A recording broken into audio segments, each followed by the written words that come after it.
Morning students, welcome in online class 8th class. आज हम SST का हिस्ट्री का चैप्टर 7 देशी जनता को सभ्य बनाना और राष्ट्र को शिक्षित करना, ठीक है। इसमें प्राच्यवाद की परंपरा का अध्ययन करेंगे।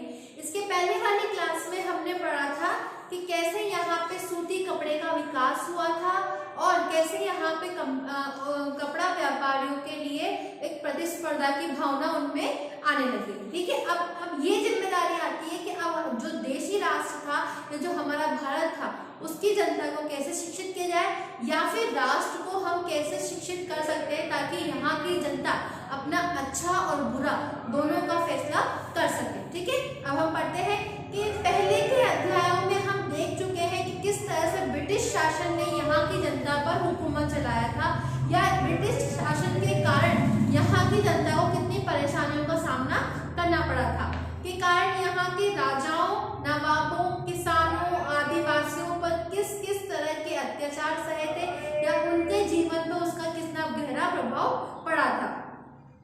इस अध्याय में हम ये समझाने के प्रयास करेंगे कि इन चीजों से विद्यार्थियों के जीवन पर भी क्या असर पड़ता है, कि अगर इस शिक्षा के बातों को इस चैप्टर में बताकर हम ये बात प्रदर्शित करना चाहते हैं कि शिक्षा एक विद्यार्थियों के लिए या फिर मनुष्य के लिए कितनी अनिवार्य होती है, क्योंकि शिक्षा के बिना व्यक्ति का अस्तित्व नहीं होता, वो अपने लिए अच्छे से अच्छा मार्ग नहीं खोज सकता।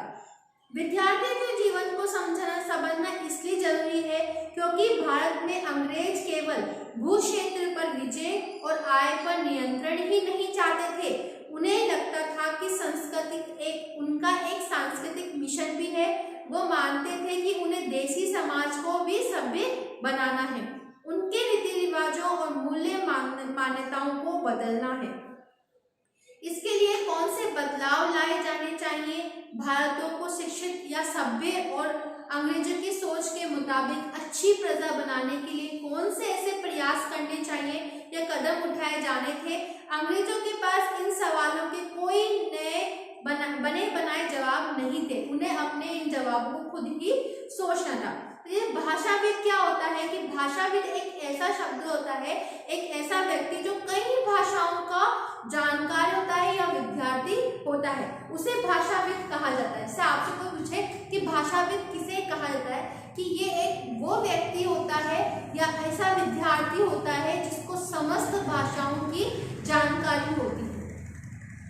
अब हम पढ़ते हैं कि अंग्रेजी शिक्षा को किस तरह से देखते हैं, कि अंग्रेज जो थे, अंग्रेजी शासन, क्योंकि उस समय हमारे यहाँ पे अंग्रेजी साम्राज्य का विस्तार था, तो जो अंग्रेजी शासन था वो शिक्षा को लेके कितना सतर्कता या कितना जागरूक था, कि उसमें उसके मन में ये बात थी क्या कि वो क्या यहाँ के लोगों को हमें शिक्षित करना चाहिए या नहीं करना चाहिए, तो उसके मन में वो किस तरह से शिक्षा को देखता था।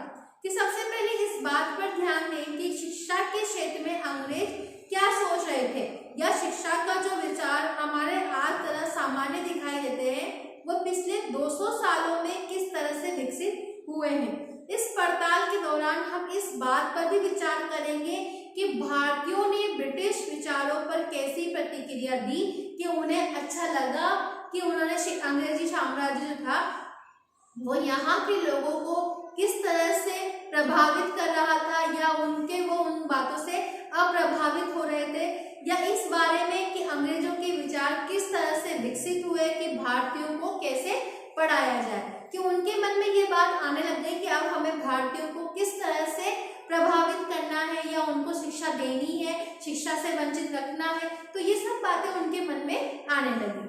अब आता है प्राच्यवाद की परंपरा, कि प्राच्यवाद की क्या परंपरा है, इसके बारे में अध्ययन करेंगे।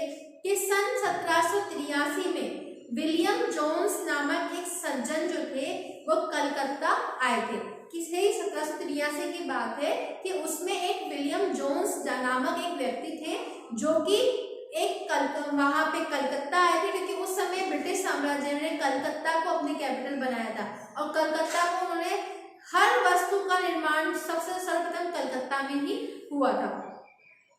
उन्हें ईस्ट इंडिया कंपनी के द्वारा स्थापित किए गए सुप्रीम कोर्ट में जूनियर जज के पद पर तैनात किया गया था, कि ईस्ट इंडिया कंपनी ने विलियम जोन्स को एक सुप्रीम कोर्ट में जूनियर जज के रूप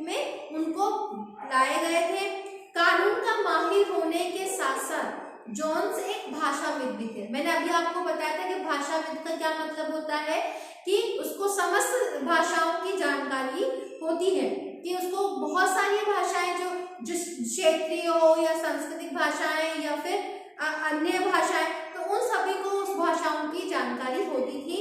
तो जो वो एक कानून के महान ज्ञाता तो थे ही से, लेकिन वो भाषाविद व्यक्ति भी थे।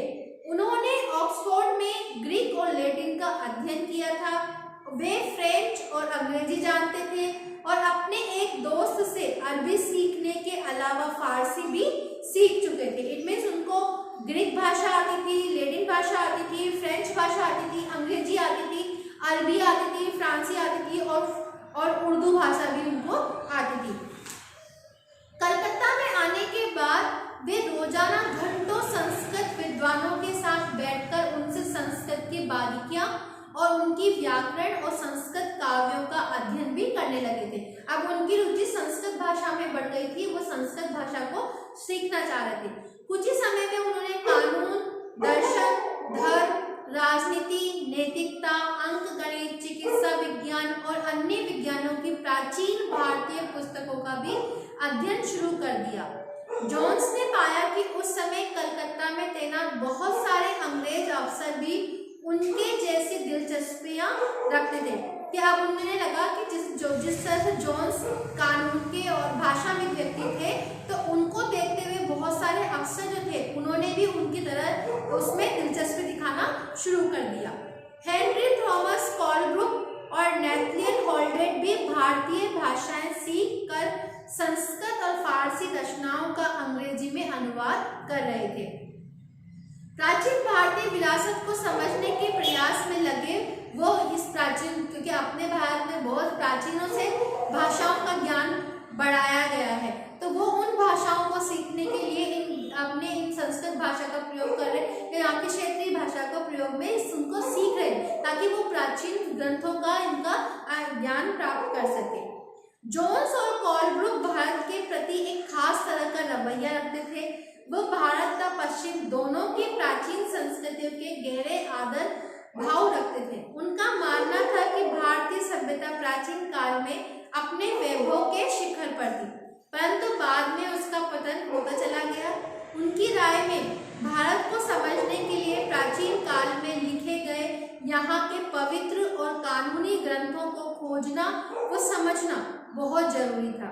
उनका मानना था कि हिंदुओं और मुसलमानों के असली विचारों और कानूनों को इन्हीं रचनाओं के आधार पर समझा जा सकता है, कि अगर हमें किसी भी ग्रंथ को समझना है तो हमें जिस भाषा में वो लिखा है उस भाषा में उसको समझना जरूरी है। इस तरह जोन्स और कोलब्रुक दोनों ही प्राचीन ग्रंथों को ढूंढने और उनकी व्याख्या करने, अनुवाद करने और ज्यादा लोगों तक अपने नतीजे पहुंचाने में जुट गए।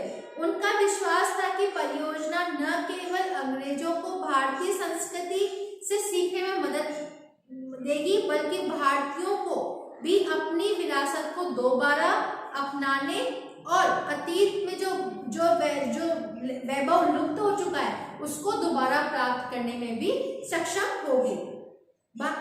इस प्रक्रिया में अंग्रेज भारतीय संस्कृति के अभिभावक और मालिक दोनों ही भूमिका निभा रहे थे।